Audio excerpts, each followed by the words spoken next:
Hello, good evening, and welcome. This is, of course, the great and glorious, soon to be famous one day Nick Dutch, back on the camera again one more time. Hi there, how the heck's it going? I was sent this request, which said, what do you think about the Merkaba meditation? I know it's changing the subject, but I've had a very profound astral travel through using the Merkaba that led me to the pyramids, hence the Book of the Dead and the Black Keys of Solomon by Carl Nagel. Would love to hear your thoughts on these subjects. Well, funnily enough, I don't know everything. I had not actually heard of Merkaba meditation. So what I did is I decided to Google, and the first page which came up was just a text-based website with like no formatting, no nothing, and it looks pretty run-of-the-mill. When reading through it, it seemed to suggest that Merkaba meditation is based upon Eastern ideas and is a form of breath-based meditation. It says here, remember, with each breath you intimate connection with God. I think it actually meant to say imitate there, but that's beside the point.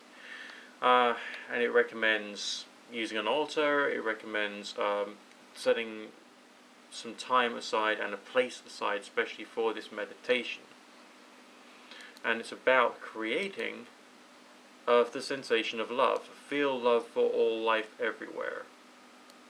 Okay, so it must have some kind of connection to forms of like compassion meditation, Buddhist compassion meditation, and so on and so forth, but this is just purely a love driven meditation. There's a combination there between forms of Christian meditation, forms of pagan meditation, and of course Eastern ideas as well, such as the Indian type thoughts.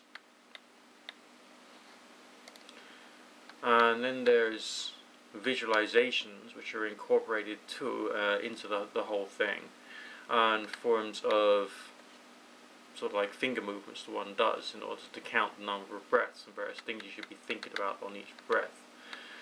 Which seems quite sweet.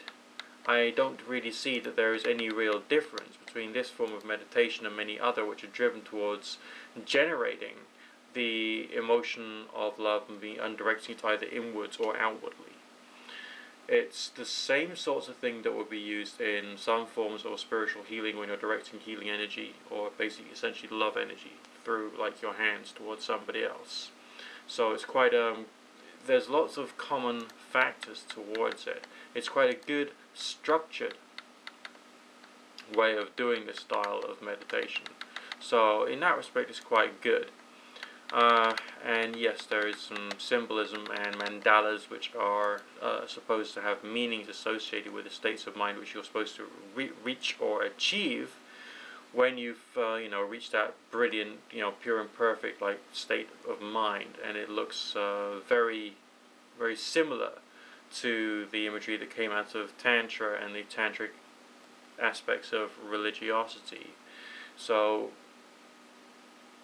it looks like it's a little cross-cultural, okay, and it's very pretty. There's nothing really negative about it as far as I can see. Go for it.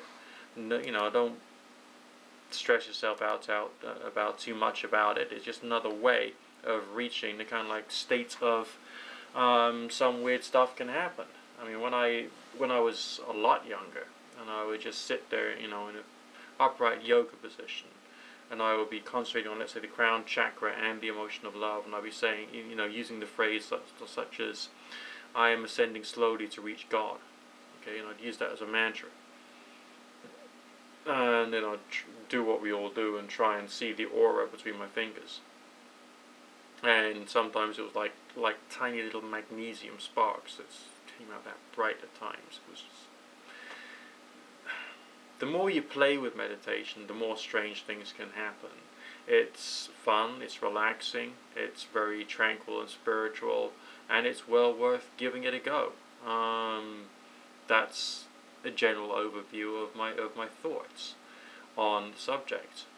It's very similar to other forms of breathing related meditation, and it looks good.